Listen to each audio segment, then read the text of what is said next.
heard that one? Yeah, the mosquitoes. Yeah.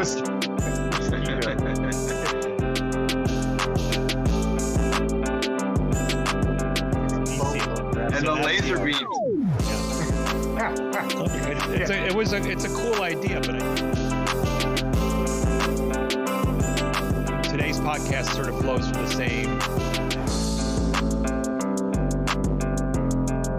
So you guys were in the Startup Spotlight, right? Yeah.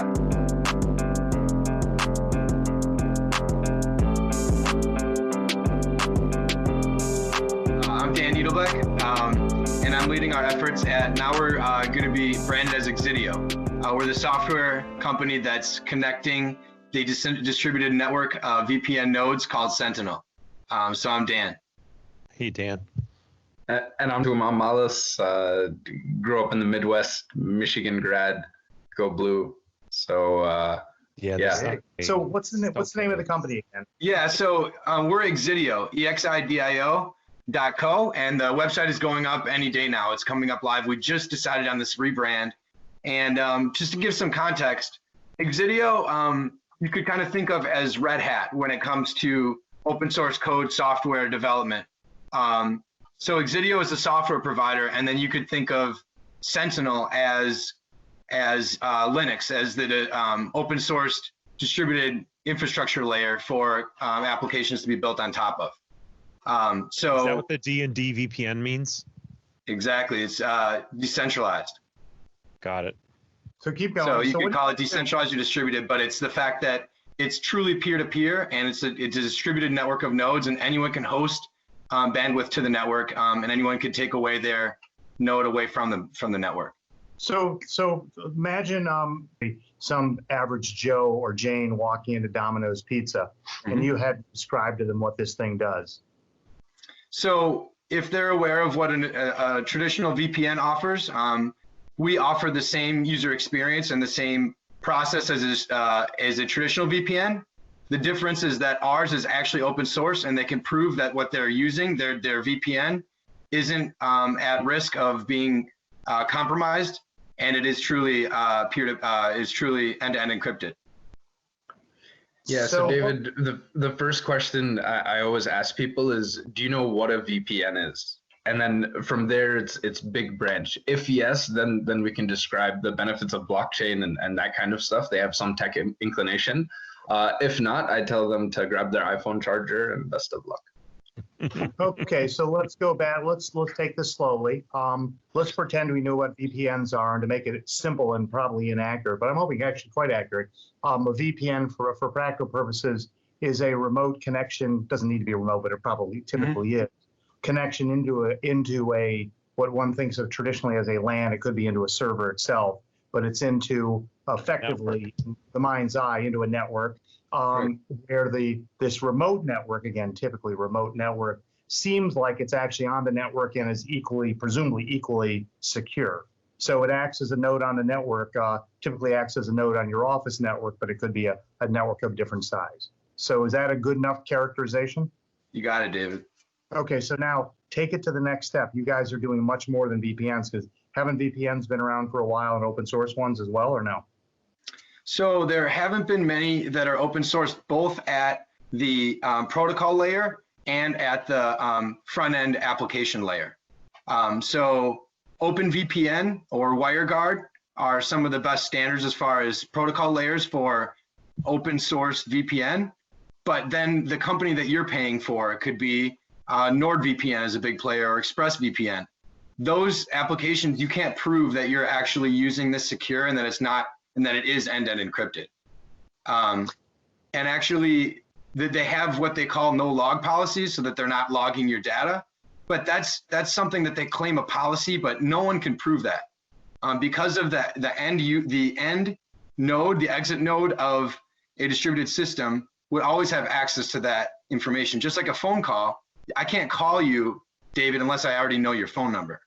Right. So these companies are claiming that they have a no log policy, but they can't prove that to be the case. And it was just last year that NordVPN, the largest player in the space, was hacked, and a lot of their user information was given away. So the irony of a a VPN provider that's supposed to provide secure private access was hacked and leaking consumer information. What is the use case? That's a great question, Mark. So often, I mean, Exidio, we're doing a lot more customer discovery around B2B applications, and we're getting a lot more insights there. But primarily for VPNs, the largest market is still a B2C application. And as a consumer, it might be that you want to be able to access geo-restricted content. You want to be able to get on Netflix or Hulu or Disney Plus. It could be that you want to be able to communicate with people in applications that maybe you're geo-restricted because of the Great Chinese Firewall or other things like that. So there's geo-restricted challenges, but then it's also secure access to a private network. So if you're in a coffee shop over a public network, that's an unsecure connection, and it's much wiser to be able to connect to a VPN to have private network access. So we're looking at B2B applications for companies that offer private networks or public networks that want to be able to provide more secure networking for their clientele, and for companies that are looking to provide more secure networking to their gaming services or online gambling services as well. So the opposite of the use case would be to be in Hong Kong right now with a change of law and go to mainlandchina.gov/VPN services. You would not want to do that. Yeah, I don't think that would be a good idea. Yeah, but let's take the gaming and gambling use case. Is this meant to subvert regulatory restrictions? You talk about geographical ones. So like here in the US, you can't do forms of online gambling, at least at this point. It's not meant to subvert it. You need to be very smart about the local laws you're dealing with, what the policies are, and how you are confining within those guidelines. And every company is going to be a little bit different based on their user base, based on their geographic headquarter location, and what are the laws and regulations of which they need to abide by. Okay, so now I'm confused for the moment. So you could theoretically do online gaming simply through a secure portal through. Yeah, but there's secure, but there's a difference between obfuscation and security, I think, is what these guys are saying. So if the application is not to obfuscate, so you're not like a Tor replacement as an example, or maybe you are. Maybe I should make that a question. Can you answer that? So what's the difference? That's a fair question. What's the difference between you guys and DuckDuckGo in Mark's situation, which is I want to do online gaming from here to Macau or to offshore place? Yeah, without identifying where the location is. I just want to play my game. I want to bet on the horses. I want to. Yeah, why do I use you guys? So you could use DuckDuckGo and you'd have private access through that browser. But what if instead of consumers are demanding more secure, more private, and just as great of throughput and connection speed and reliability as ever before? And we've seen crazy proliferation of applications like Signal and Telegram in the last year, really. And we're seeing consumers finally demanding more secure and private networking. And so if I was a gaming company, I could either say, go to get your own VPN, or go use DuckDuckGo, or go use a private browser, and then you might have a more secure access to my network.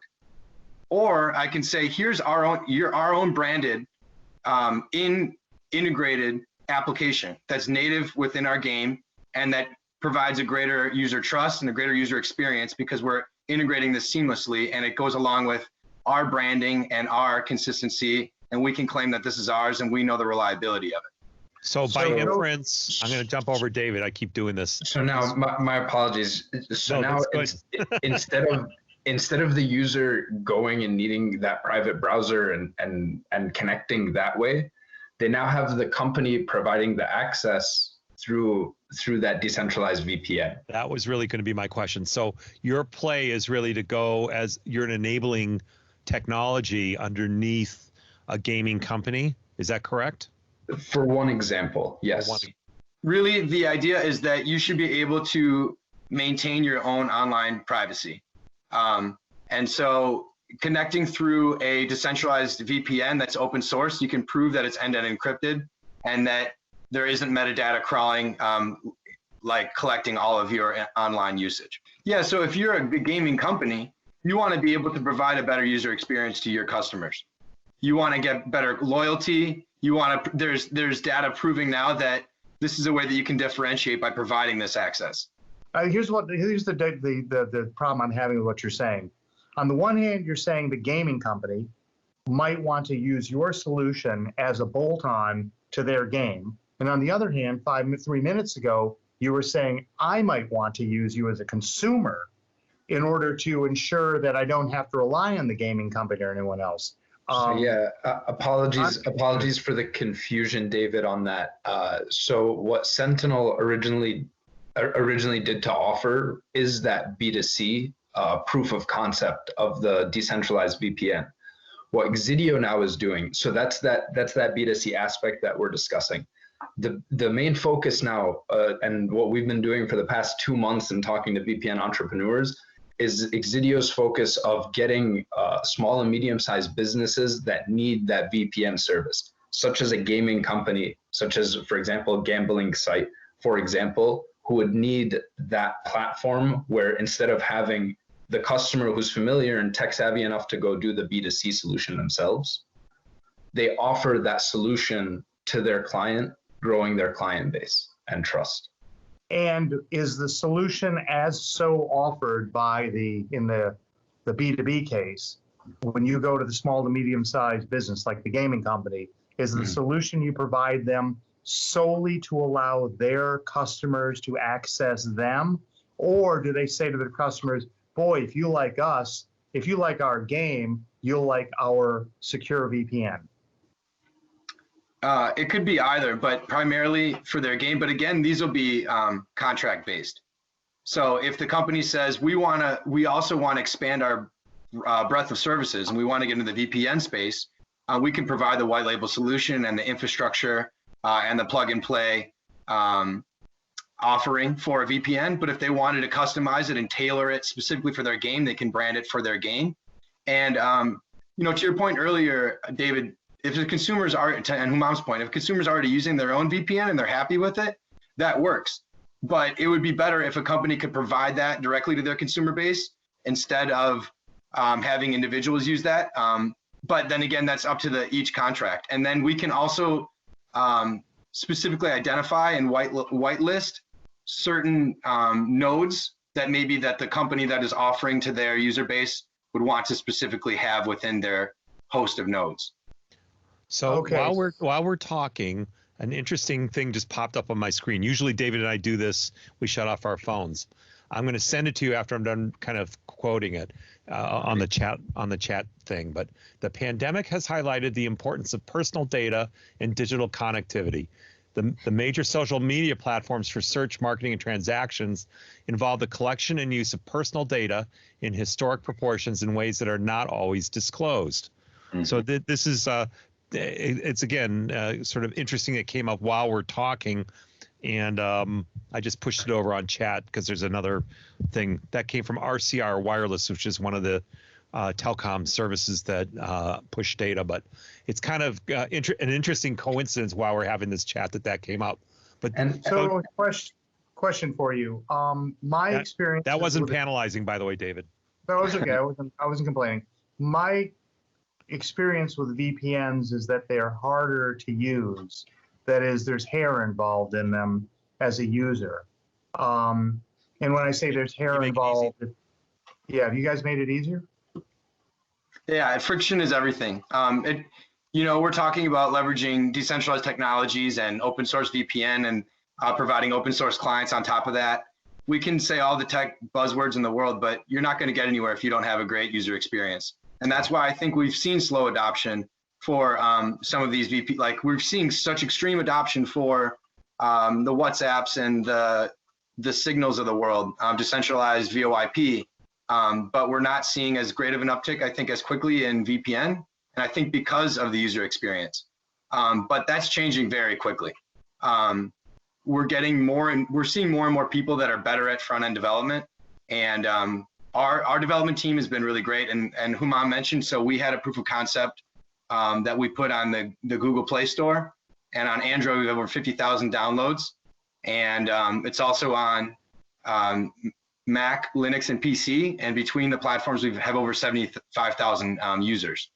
And we're going to be having the application launch on iOS in the Apple test kit within the next week. So you're looking at the test flight screen right now on Apple.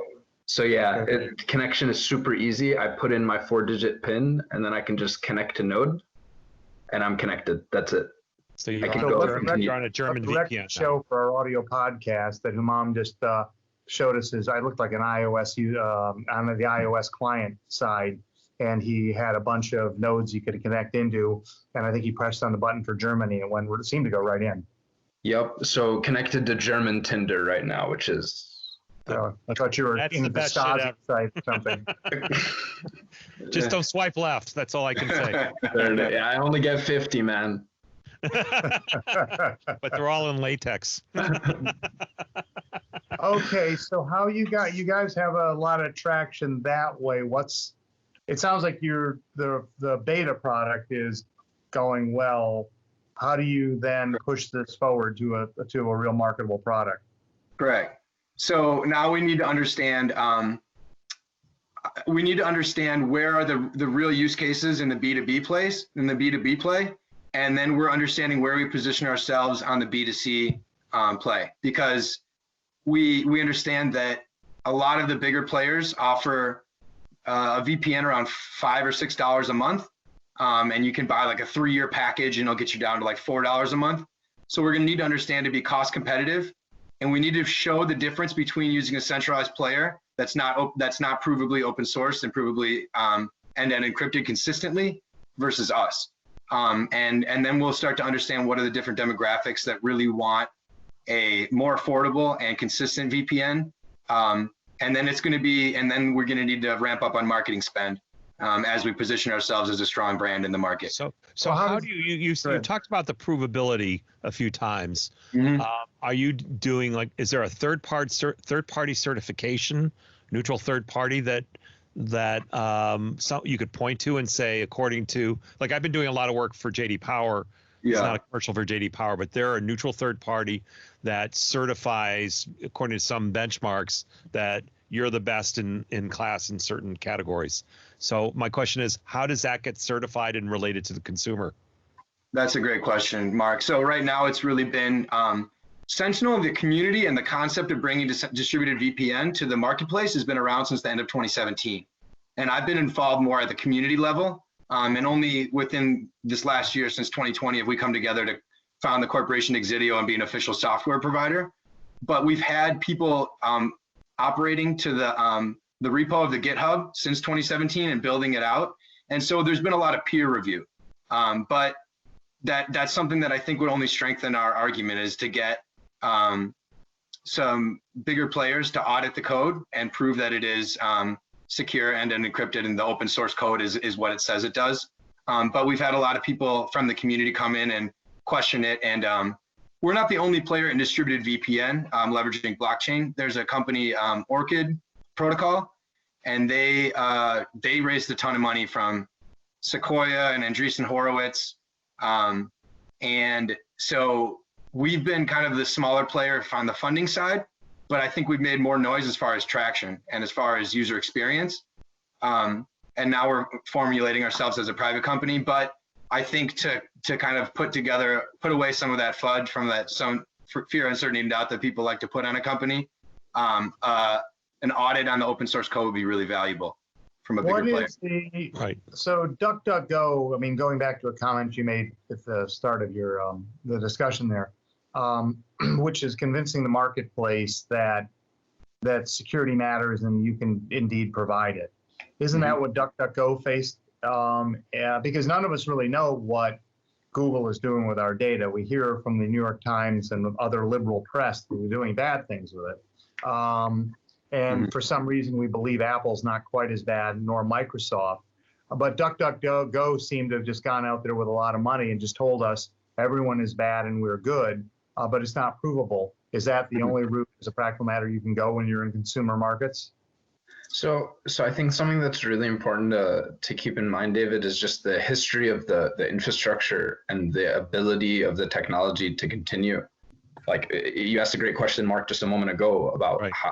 how do we know that it's provably open source? And the idea is that it's an open source code. So somebody wants to say that it's not, go ahead and look up the code. We've got the GitHub online, and you can go ahead and argue that. And so currently, being where the technology is in the infrastructure, we've now built a digital house that we now need to secure. And so you're securing it, of course, from theft, right? You're securing it so that people don't steal your data and privacy. But another fundamental concept of privacy is that it's none of your business what I have in my home and what you keep in your home and how you arrange those things, right? Beyond the concept of theft. So I guess my point is that it's like proving something's organic without there being certification boards out there. You just have to take the vendor at their word.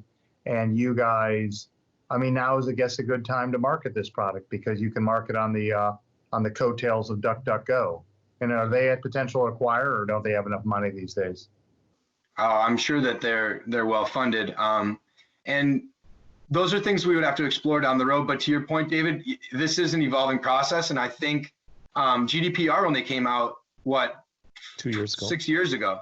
Yeah. 2 years ago. Oh, Well, I think it's been in process for a while. I was thinking the California one. I'm sorry. Yeah, GDPR. Yeah. okay. So let's say within the last 5 years or so. Yeah. And so this is a very evolving space. And to your point, David, I think there's going to be better metrics, and there'll be better levels of accountability and transparency that we can point to provide more secure environments for consumers. I think that the pendulum has swung far too far to the right, and I think we need to provide more protections in place for consumers. And I think that we'll see more coalitions coming together. We're actually starting a decentralized VPN coalition. And so we're going to start to see more organically, I think, us govern ourselves. And I think that we will see more formal standards for getting greater trust. Do you guys host this somewhere, or it's not simply a standard that you're establishing? Just because your code is open source doesn't mean it's a standard. In point of fact, I guess it could be a standard because everybody could take the open source code, hopefully not fork it, but use it on their own for free. But do you guys actually provide a hosting service that takes advantage of your own code? So all the nodes are, you can host a node on the server yourself, David. So it's truly distributed. And that's a big differentiator because if a major VPN player has some type of hack where they lose access to their servers, the reliability of losing the entire connection is extremely high. Whereas when the servers goes down in a distributed network, that's just one server that goes down, you can connect to others. Okay, sorry, being slow on distributed. So the distributed here is everybody who's a client also a distributed node? Every node, or how do I get to be a node, a sort of server node, as opposed to simply a client? Sure. The actual process to follow is in our documentation. And so, to be able to be hosting bandwidth to the server and to decide to be a node host, there's certain hardware requirements you need to make, and you need to make sure that you configure the software on your PC, and then you can offer it from your IP. And when I do that, it's sufficiently encrypted that I can't obviously see the data and take advantage of it? For example, if the Chinese or Russian governments decided to host this and Georgia decided they were going to use your system to tally votes, the Russian government couldn't see and manipulate those results? The state of Georgia, you mean, not the country called Georgia? Oh, I did not mean something. Yes, I meant the state of Georgia. It's checking. Commonwealth of Georgia, whatever they are. I think it's a state. I don't think it's a Commonwealth. Yeah, whatever. Virginia's a Commonwealth. The US of A type Georgia. The Atlantic one. Yeah, so we're building a similar multi-hop architecture to Tor. So just because you'd be a node host, someone might have their bandwidth host through your node and then go through another node and through another node. And at each packet, it's encrypted and decrypted and re-encrypted from each node hop. So that's similar to the architecture of Tor. So you wouldn't be able to have that end user's information. So the second part of the text I sent you guys says, how can the interests of government be accommodated relative to the health and safety of its citizens, blah, blah, blah, blah, blah, protection of national security and malicious activity. Again, the same 2 paragraphs that we talked about. So you are your interests not aligned with those of various governments? I mean, Exidio is a software company, and we provide access to a distributed open source protocol. And so we are not in control of what happens across that network. If you're hosting a node and the government taps you, you would probably want to comply with the government. I would recommend that that's not a bad. What could the government get? What we're saying is we want to provide more access for privacy and for user security. Okay. As we think the pendulum has swung in the other direction too far. If Mark is hosting a node and the evil government of Wayland, Massachusetts, his hometown, goes after him, subpoenas his little really home bad. Mac Mini server, they could get nothing from that, correct? That is correct. I think that he would have to comply with the government, and they would have to be, if he's the exit node, just like we were saying that all these companies are saying they have no access to their logs. He wouldn't have that, but if they're actively monitoring an exit node, there's no software provider or VPN service on the planet that couldn't be able to access that. So if they were actively monitoring everything that was coming out of his exit node, that's possible. But also he could at that point, comply with them and shut down that server. They can't even tell if they can't tell if I'm watering on the wrong day during a water shortage. So I'm not that worried.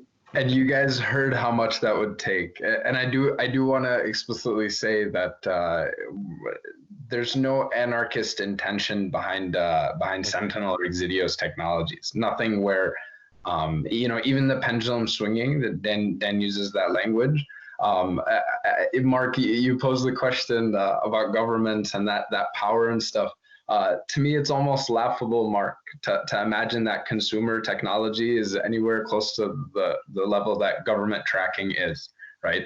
So we're building infrastructures that are trying to work with the governments in order to provide people then access beyond some geo lines, as well as security beyond what they're currently being offered.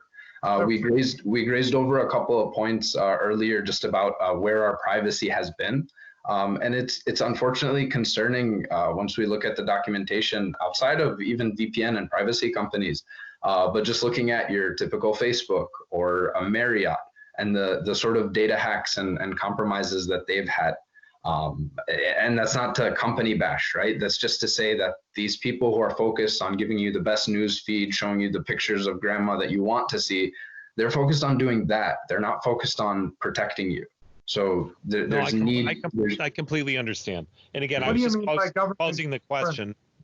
Go ahead, David. What do you mean by government friendly, though? That confuses me, because I would say that Apple, and I trust rightly or wrongly Apple's security and Microsoft's as well, I would call them government neutral. I wouldn't call them government friendly, simply government neutral. We're not having active conversations with any regulators or government officials. And as Exidio, we wouldn't have any connection or control over the network whatsoever. You're just an enabling technology. Correct. Okay. Let me speaking of enabling technology, let me shift a little bit away from the regulatory stuff. You mentioned blockchain as sort of a related technology. A number of years ago at the Enterprise Forum, the program that I work on, Connected Things, had a point-counterpoint panel on the application of blockchain in IoT. And the one gentleman said, blockchain is not applicable, and the other gentleman said, yes, it is. So I've learned a lot about blockchain. My question really is, does it apply here?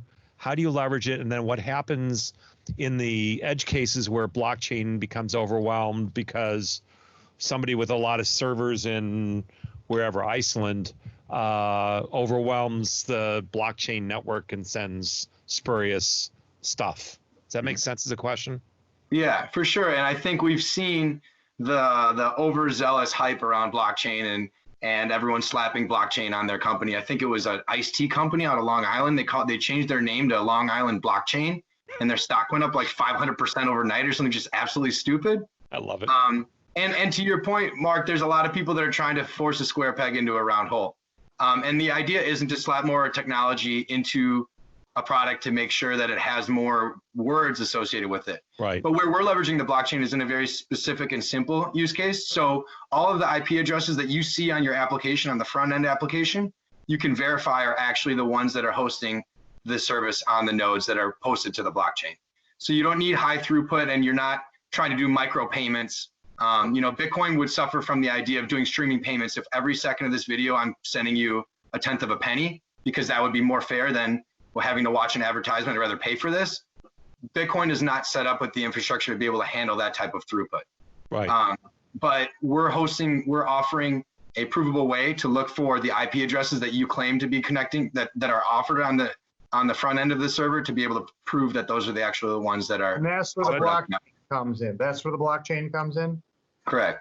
So smart contracts. So you're not using the blockchain in connection with a transmission in sort of some sort of voting or distributed ledger with respect to each packet of data that goes through in terms of the communication. You're simply using it to establish the endpoints and the veracity of the endpoints. Exactly right. Okay. And then we are using digital assets to incentivize the node host to be able to provide bandwidth. So if you're offering bandwidth to the network, then you're compensated to do so. So how did you guys end up in this field? We just lost Tumon again. How did you guys end up doing this? Because it's slightly esoteric. Yeah, I mean, really, I think it was around people with common interests. I think people that are interested in privacy and security and some of the interesting aspects of how blockchain can actually provide some value compared to overpromise. There are a lot of online communities that were formed. And so I was in Slack channels and Reddit channels, and I started connecting with more people in this area. And then I found out about people coalescing around the idea of building a distributed, decentralized virtual private network, similar to a Tor, but then the project evolved into what is now a strong distributed network. And that came over the course of 2017 and 2018. Did you think of offering, doing an ICO or anything in connection with this when you first started? That market's dead, but is there any application for you to sell tokens or anything? So that would be something that if we wanted to do in the future, we could offer that. But really, this has kind of been a bootstrap network. But what I would say is that, oh shoot, I'm just losing my train of thought. It was a stupid question. That's okay. No, yeah, but it's kind of interesting now that we have kind of proven that there is a proof of concept. The idea around leveraging distributed technology to provide a more secure private access wasn't perfectly coalesced initially. So Sentinel came out with its white paper, and it also talked about offering distributed VoIP and distributed chat. And we realized that those aren't areas that developers in our network were very knowledgeable of, and that we were going to have a very hard time competing with telegrams and signals at their own game in open source messaging. So this is where we kind of coalesced around the idea, but there was a lot of stumbling, as an idea that's kind of community driven. It's not always a clear path forward. How many people make up your company? How many, do you have any full-time employees or no? Not yet. Yeah, so we're 4 full-time employees, and then that's at Exidio. And then the Sentinel Foundation is the nonprofit foundation we're establishing for the distributed Sentinel network. And that's around 12 people that are in the foundation. And then we have an online community in Telegram of, I think 3,500 people. And we have around the same amount of Twitter followers. And then we have specific user communities in China, a group from Chinese Sentinel group, a Japanese Sentinel group, a Spanish-speaking Sentinel group. And so there's kind of different user packets that have popped up, a group in the Middle East that are leveraging the tech. Well, I got to say, as a quick aside, if you were to distribute this podcast to all those people and they were to click on it, we'd have what's his face's butt beat. Who's the guy, Mark, that we're trying to catch up to? Grogan. Joe Rogan. Joe Rogan. Oh yeah. Yeah, we'll kick Joe Rogan's ass. All we have to do is we have to all just smoke pot on our podcast, which Joe Rogan will be asking you guys, Mark and David, to be on his show. Yeah. Now the guitars make sense. Yeah. So this is the point in our podcast where David prompts me to ask you guys whether or not, since we talk a lot about failure in our podcasts, can you talk about failure and how did you overcome? There's a failure right there with those glasses. But just let's talk a little bit about failure and how you've kind of recovered from that, because you're in a unique thing. You've got this open source thing, and again, the Red Hat model I completely understand. What happens when stuff fails? How do you react to it? Mark, how do you know that you said they recovered from failure? How do we know if they failed? Have you failed? Well, they've failed in spending the last 45 minutes. That's for sure. That was a complete fail. Well, we failed about probably 4 or 5 months worth of work trying to build out a distributed decentralized chat that was getting no traction. And it's yet to be seen if we fail or not with getting a true B2B traction and offering different products. There's a lot we have to tease out. There's something we have a partner in the UK that we're working with on actually hardware integration so that it can happen right at the modem level. And you wouldn't need a separate application on your phone, on your computer, on your Roku stick or whatever with different VPNs. But we don't know if that's going to play out. But I mean, I think one thing we kept talking about decentralized chat, and people are asking our communities what's going on there, where are you at, what's the product, and then we put something together and realized it was crap. We just didn't have the right UI UX, and we weren't going to be able to compete with WhatsApp as great of a product as that. And so I think it took us a couple of years to really coalesce around decentralized VPN is what we can offer. And now we're looking to see if a reseller type white label model has traction in the marketplace. And we're looking to see if Exidio can spawn out different companies or can do a revenue share with other aspiring VPN entrepreneurs based on the specific target demographics that they're going after. But it's all still really unproven, and the only way we're going to succeed is if we put the blood, sweat, and tears in. Okay, so this is interesting. So there was a time when we pretended to care about failure, and obviously we still do, but we used to talk about it more philosophically. And where you're coming from is your definition of failure, and it's a fair one, is not so much a failure of the company, but the lead ups to a pivot, which is you have a thesis that you can make money doing X, or that a small part of your system should work doing Y, and that doesn't work, and so you simply pivot in another direction. So failure to you is simply like the falls which lead one to move forward when you walk. To move so this forward. is pre-failure. Well, I guess so, but I would argue, David, that they're one and the same, right? If we stuck our heels in the ground and said we're doing distributed chat, and you can't tell us no, we're not open to pivoting, then it would probably be the failure of the company.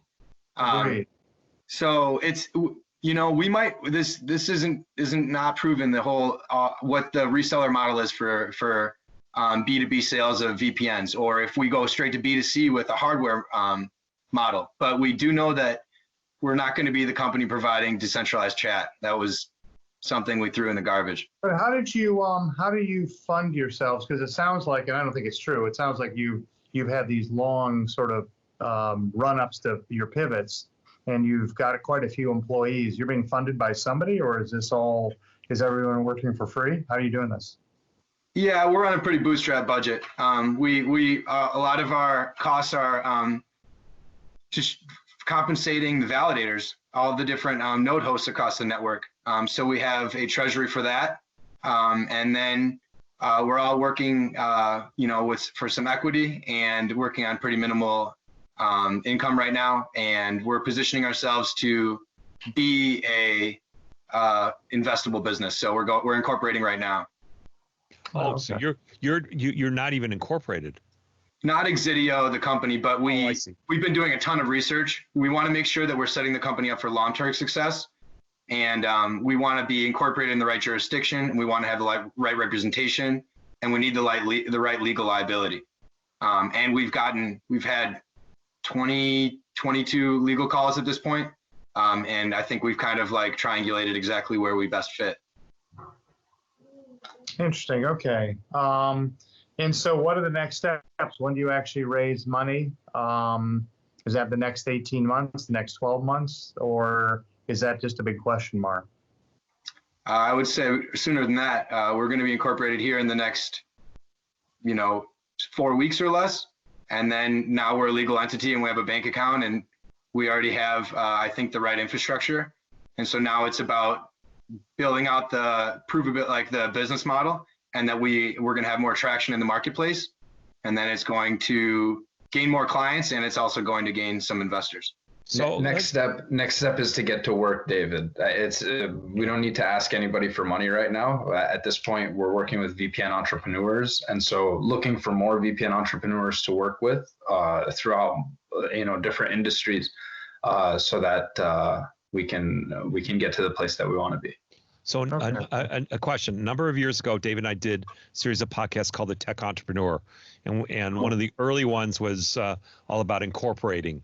So I'd be curious, just on the very high level discussion of incorporating in a specific state versus Delaware or Las Vegas, Nevada, not Las Vegas, but Nevada or Delaware. Mm-hmm. Are you looking at jurisdictions like that for incorporation?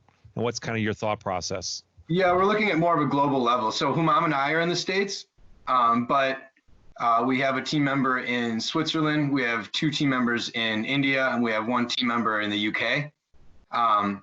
And so we're a pretty distributed team.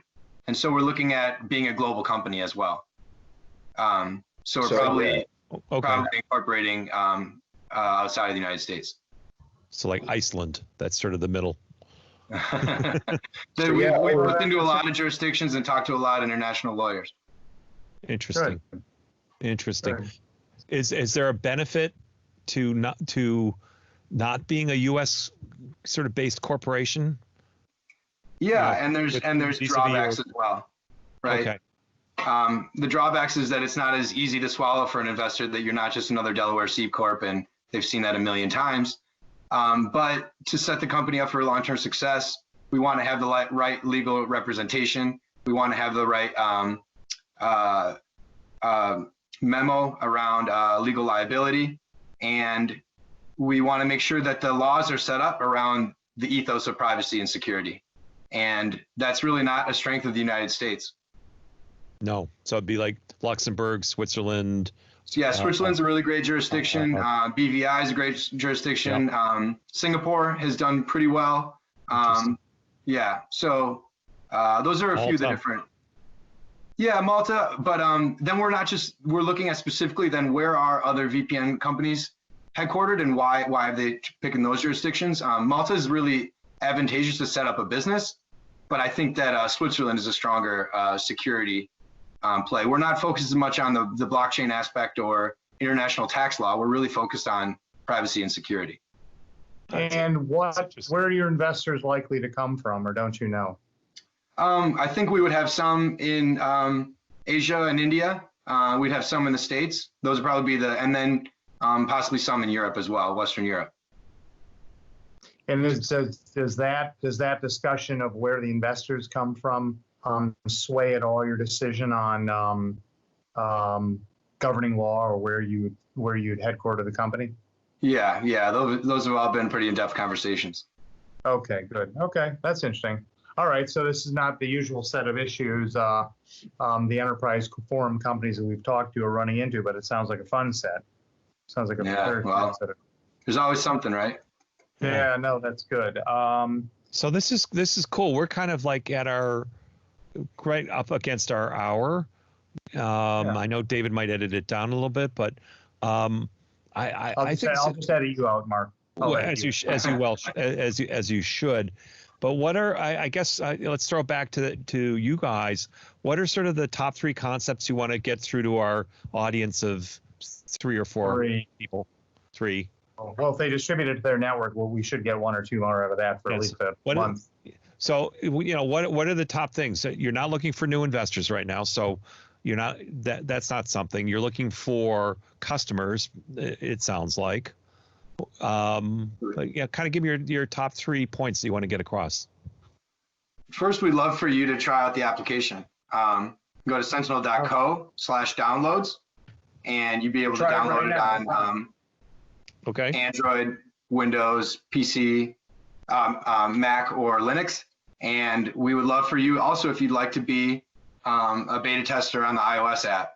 We'd love to get feedback on the user experience and just what your thoughts of it.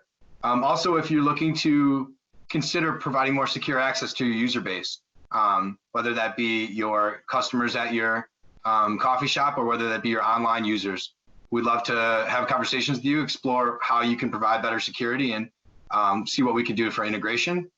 And we're also just looking to continue to spread the word. As we build the Exidio brand, feel free to connect with me. It's at dan@exidio.co.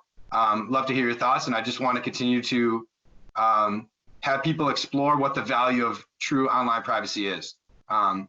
So, Mark, you shared some information earlier, but there's a CBS article that came out yesterday on the NSA is warning that VPNs are vulnerable to cyber attacks. And like we said, that happened with Nord last year. So we want people to be thinking about how are you truly providing your own personal security. I love it. Well, not to make light of this all, but we had a guest on, you might have, with an episode called Dirty Laundry 2 or 3 episodes ago, and she gave our 3 listeners the opportunity to 30% discount. So can you offer us a link that will give us a 30% discount on the otherwise free beta app? Absolutely. I can do special COO 40% discount. There you go. Let's do that, because we want our 3 listeners to feel like they're getting value out of this podcast. Right. Anything for David and Mark, no problem. Yeah, exactly. I just want to leave, especially Humam, with one warning, which is stay away from Harper's. Oh my goodness. Oh, Harper. And for those of the 3 listeners that don't know, that was the source of, what was it, 100 coronavirus. My goodness. God bless the ownership for all their decision making, and they really tried. They really did. I read about it. Years ago, when I was at Michigan State, that location was called Dooley's.